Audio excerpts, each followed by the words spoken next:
Hi, and welcome to the RootToCISO podcast. It's me, Chris Rides. I'm going to be your host, and I'm going to be chatting to seasoned Chief Information Security Officers about their career journeys.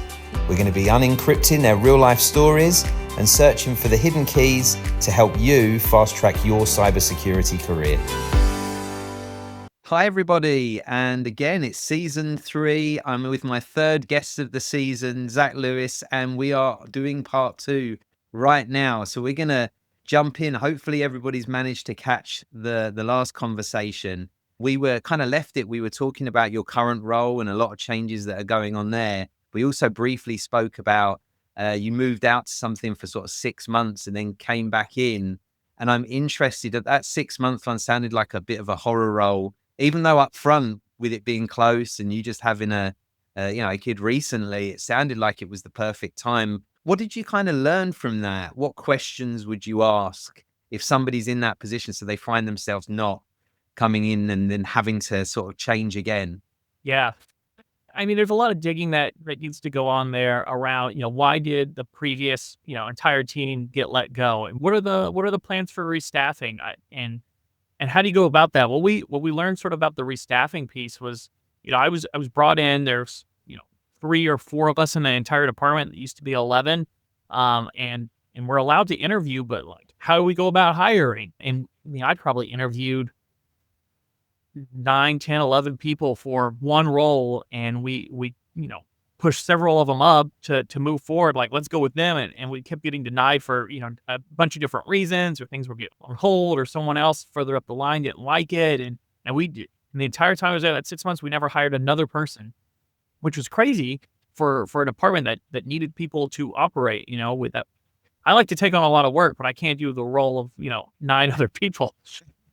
You do wear our hats and you do get a lot of stuff done, but yeah, maybe that's what they were hoping, right? Yeah, you need some help there. And then there was other stuff that it's harder to sort of fill out in an interview process early on when you're looking to move. And getting in there, we learned a lot about, there was some politics going on. There were different people making moves. The CIO there was having challenges with some of the leadership team and wasn't in the best standing either. And there's a lot there that you kind of pick up after you're brought in that kind of informs that decision. So really, sometimes the best you can do is the best you can do. And you get in there, you do your job, but at the same time you start, you realize that it might not be great and start looking for other opportunities. So when the college reached back out and they were like, would you be interested in coming back? Did not rush into it. You got to play that really cool. I could consider it. Maybe don't let them know you're desperate, but definitely made the move. But yeah, there was just a lot of that place that, a lot of long hours, technology that was dated, processes that were weird. And when you go to change them, no one wanted you to change them. And if you can't make changes and you can't improve stuff, then why are you there? There's other opportunities, and there's no reason to beat your head up over it. And I know folks who went there and stayed because they thought they had to. They were like, oh, we got to get this done, or I feel like I owe it to them. And you don't. You don't. There's a lot of other jobs out there and companies. So do what's best for you and your mental health. Yeah, that you've got to think about your own personal well-being, right? Because we do, and in our industry, stress is a major issue, right? There are people having health scares because of stuff like that. So you absolutely have to look at what's best for you. And of course, everybody wants to have a decent tenure in their resume for every job that they're in. And, you join companies planning to be there probably longer than 6 months. There's not many people I can think of over my whole career that you've ever thought, well, this is definitely a stepping stone. Most of them have seen and joined because they plan to be there. But yeah, I think there's also a lot to be said for, not burning bridges and keeping good relationships, right? Yep. Yeah. I don't ever advise to burn a bridge if you can help it, but I'm not going to stay somewhere where I'm miserable, and that's just 100%. And there's an example there that, like, you went back to the place that you worked for before. So you're not somebody that burns those bridges. And I think at the end of the day, I'm a believer anyway, is that you can have that frank conversation. Look, this is what I would love to do. This is what I'm trying to do. And you've had that conversation. You've tried to get things fixed. You've done what you can. At some point, if it's just not going to happen there, you do have to look and go elsewhere. And that's not on you for not trying your hardest. That's on them for not providing the ability to be able to do what you were brought in to do. And, if the CIO left around a similar time, sounds like they were probably frustrated. They were probably even, I suspect, like the fact that they brought you along as well, somebody that's just had a kid and all of a sudden you're having to do overnights. I'm sure they didn't feel great about that either, right? Yeah. And as long as you don't have like multiple of those short stints on your resume, 6 months, 8 months, here, one off, it's explainable. Like, hey, this is what happened. And no, people are going to understand that and not look negatively on it. Yeah, 100%. It's funny, I've seen over the last sort of year or two, and I guess it's the market's kind of changed a little bit in many areas, not all, but in many areas where there are more candidates available. Companies feel like they've got maybe a little bit more choice, maybe more power in the control of this sort of stuff. And I've started seeing a bit more pushing back that we didn't see 2 or 3 years ago on the people that have moved around a lot over the last few years. Now, I'm totally agree with you there. I think, everybody, like, you can get away with having to move, if you can explain it, if it's happened 4 times in a row, then it's going to be more difficult to explain. But I Yeah. think you're right. You don't have to stick it out. You don't have to be there for a minimum of 2 years if it's not the right thing for you. And to be honest, if it's not doing the right thing for your mental health, you do need to get out and get looking, and it's easily explained. So no, that makes complete sense. So tell me a bit, like when we left part one, you were telling me about all of this stuff that's going on currently. So I want to hear everything you've kind of been through more recently.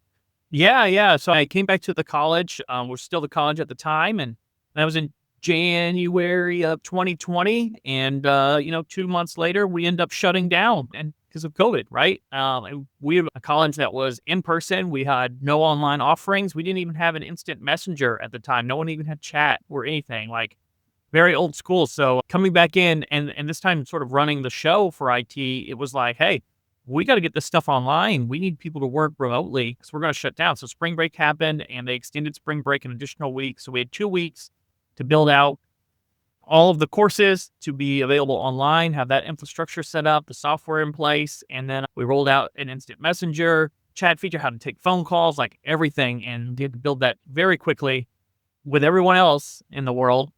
Yeah. And did that and just start educating and training people on how to use it.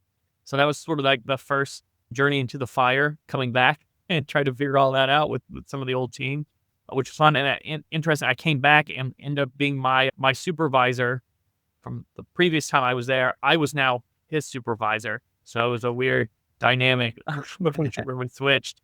But he took it well, and we worked well together for many years. So that occurred, and then man, we had a ransomware incident in 2023, and we can talk a little bit more about that as well Yeah. later. But we ran into Lockbit ransomware. They came into our environment, encrypted a bunch of data. I had to work through that. We've been on this big. We did a name change in 2021. Sorry, I'm going backwards in time now, but in 2021 we name changed and grew, added on a bunch of schools and programs and stuff, and became a university from a small little college, a university with more programs and more students and more people, which was one of the hardest projects I think I've ever worked on in my at least IT career. Was figuring out how to change a name and a domain and grow a system and incorporate all this new stuff. It was a very big project, very big undertaking for us. And then So is fast it like a forwarding, merger? Was that like kind of almost, it or like wasn't an acquisition even? it wasn't even an acquisition. It was just growth. It was just add on these new. We went from a college that had two schools under an undergraduate and a pharmacy school to having master's programs in health, global population health sciences, which was its own certificate programs and all this stuff. So we just grew very quickly. We had a new president, new direction, and wanted to grow very, very quickly, and that's what we did. Wow.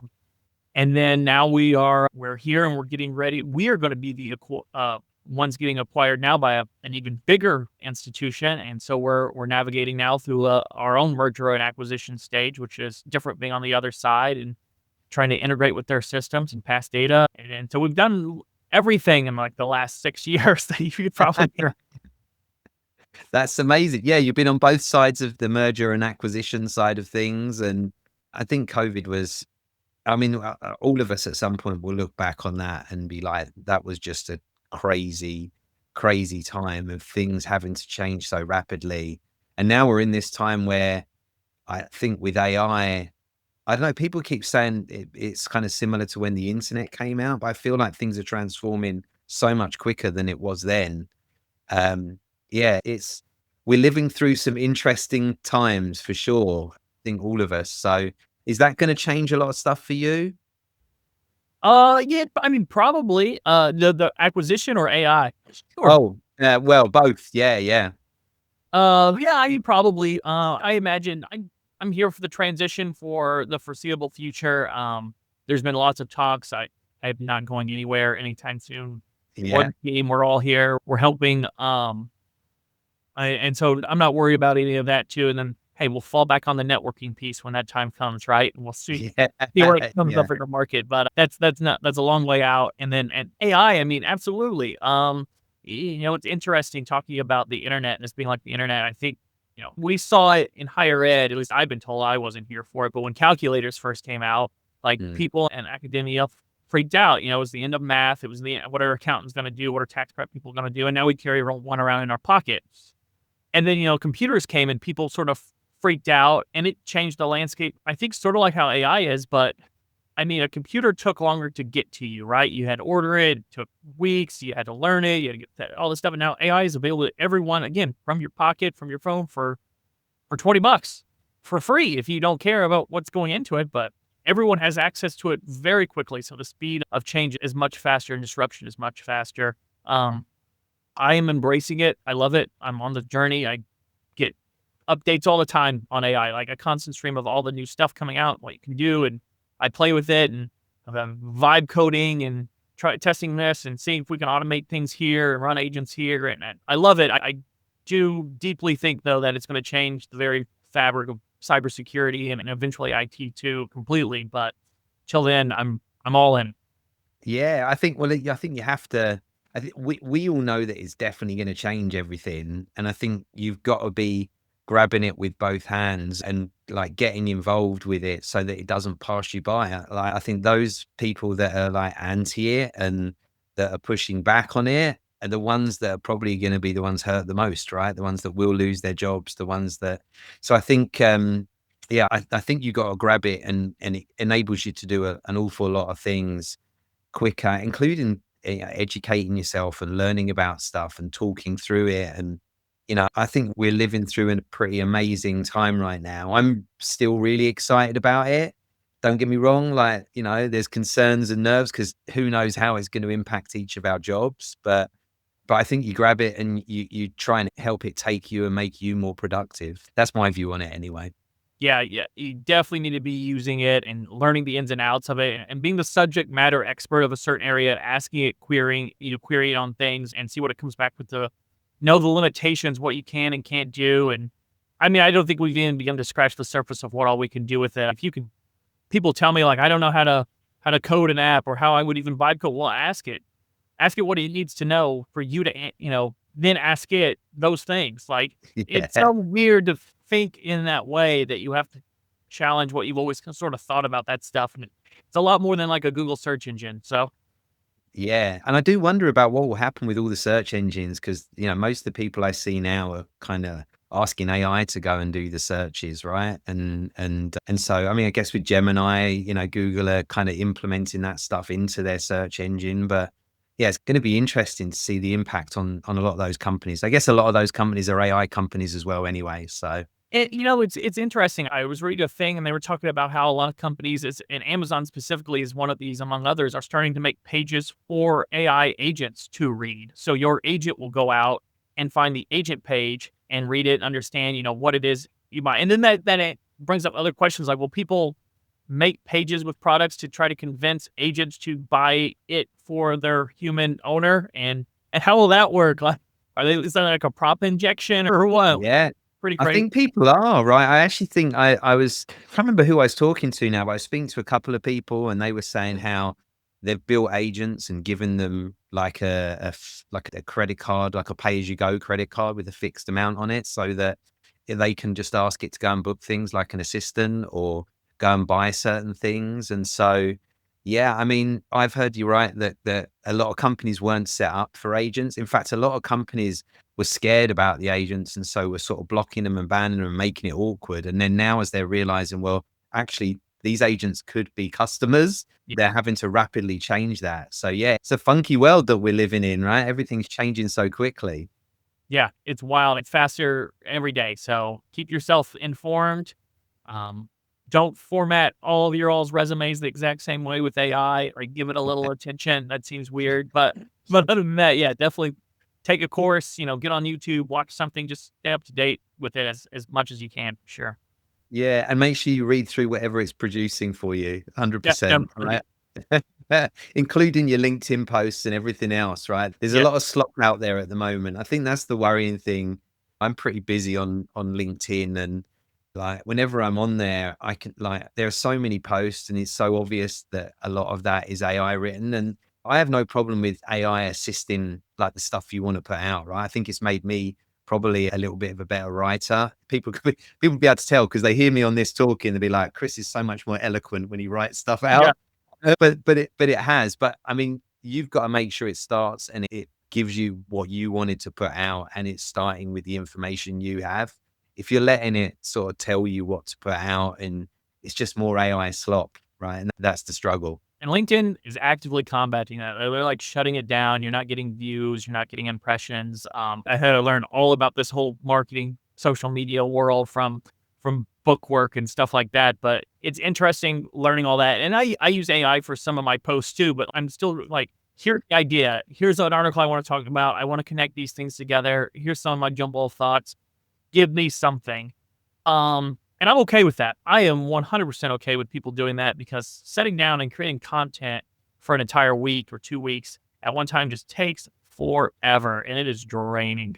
So we could Uh-huh. speed that up 100%. But yeah, don't just make it AI slop. And now I always think about it, and I think others have talked about this, like when I'm writing a post myself or working on a book or something, it's like, do I use that M dash?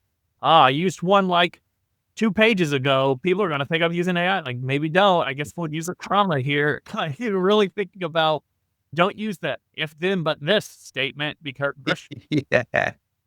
It's funny because I've always written like with a lot of like dots, oh yeah. that's been my thing. And then now I'm like, AI's like pushing people with dots. That must be AI. So I'm like, oh my goodness, I was writing AI slop before it was AI slop. I know, I right? thought it was actually good stuff, good quality content.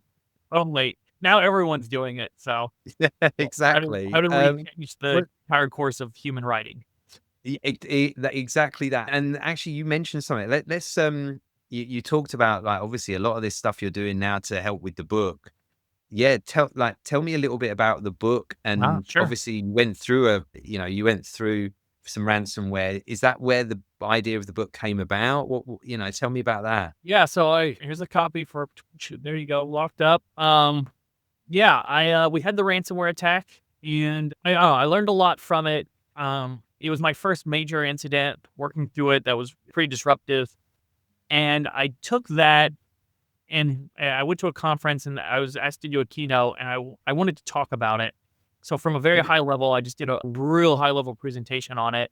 And I got so many questions from attendees about what was going on here and how this happened and what we did with this. And we took a ton of questions and I wrapped up. They had to kick me off the stage. We couldn't take any more questions and people just came up and kept asking questions. I was like, that's interesting. So I did it a couple more times and the same thing happened. And I was like, man, there's like a real need here, a real hunger for this kind of information. I was like, maybe I can do a book. I've kind of always wanted to write a book. Everyone always wants to write a book, but you got to, Yeah. right? And I was like, maybe I can write a book. So I sat down, I wrote a few chapters. I actually got a writing coach. I reached out and found a writing coach, and he sort of like navigated me through stuff because I was very, technical writer. Like this happened, so we did this, and this happened, and then this. Those are the facts. And he was like, no, you need more. Like, what was the room like? Could you smell the coffee? What were the sounds? Like, build the world. And I was like, these are things I would never have thought of for writing a book. So he helped me really like fill in the scenery rather of everything that happened and paint that picture. So I wrote several chapters, pitched it to Wiley, big book publisher, and they were like immediately a couple days later, like, we want this book. There's nothing like it. We would love to run with you on this. And being it was Wiley, I was like, I'm in. Let's do it. It sounds like a great name to have. I wanted a published book because I felt like it would help get the reach out there, serve as one, a networking tool for me in the future, Hmm. this is a Yeah. published book, but two, to get the story out. Because again, ransomware attacks increase year over year. We're a little bit better at recovering from them, no better at stopping them. So you're likely going to run into one in your career. Very prevalent. So why don't we have more how-to guides? And you look at it, it's like, well, there's legal reasons. There's companies don't want to share that kind of information. There's this weird mark of shame around it in the industry where it's like, Yeah. oh, you've had a breach. You're not very good at your job, not good at security. But that's not the case at all. I think there's definitely some foundational level stuff that we're missing and not doing properly to keep it from happening, but no one's going to know that unless we talk about it. So I wrote about everything that happened, from my shortcomings to what we changed to, decisions that were made and why they were made and by who and when, and just every detail that I could possibly think of is in that book. Had to get it approved by legal and the president, and we switched presidents during that time. So another president, and lots of hurdles, but everything I wanted to put is in there. We didn't have to scrape anything, and it's done really well. And people have really resonated with it. Been a lot of positive feedback. It's cool having people come up to you at a conference or an event asking you to, hey, sign this book that you wrote. And you're like, oh, that's my book. Like, that's really cool. Someone actually bought it. Uh, but the story's getting out there. So I do a lot of keynotes around it right now. I've been kind of all over the country talking about it, but it's been a process, and it's been a lot, but I've enjoyed it. I love that. I'll have to pick your brain at some point. I'm working with somebody else on a book at the moment, and so we're pretty much there with it, but we're kind of working out how we publish it, whether we self-publish, whether we look for a publisher. So yeah, I'll have to speak to you about that after this at some point. So far, my grand experience of publishing anything is a kid's book that's called Oh Shit, which is definitely a little bit of humor in there. My daughter loves it, and it comes from a story that of something that happened to us. So that's out there, but it's nothing to do with work, and nothing. Actually, this is probably the first time I've ever spoken about it on anything relevant to work stuff. So probably people are probably like, "Oh dear, I wonder what that is." Elder Yes, going up now. So yeah, exactly, maybe. But your book's available on Amazon and stuff, is it? yeah, Amazon, Barnes and Noble, Target, Books A Million, all places books are sold. It's been out since January, and we've sold over 1,300 copies, which is doesn't sound like a lot, but apparently it's very good for a cybersecurity book. He's in. That's cool. Yeah. The publisher's happy, I'm happy. We'll take it. No, that's a great job. How about I say this? I'll throw this out there to all of our listeners. Whoever's the first person that hears this and messages me on LinkedIn, I'll buy a copy. Zach, can I get you to sign it? If I'd like send it to you or something, You I'll said get a copy, and right, then yeah. we'll get it sent out to whoever the lucky listener All is right. that was listening to that. Is that all right? Yeah. Thanks, Chris. Thanks to whoever gets in there and comments. Awesome. That's great. Yeah, good stuff. So thank you. So make sure you're listening to this. Make sure you send me a LinkedIn message.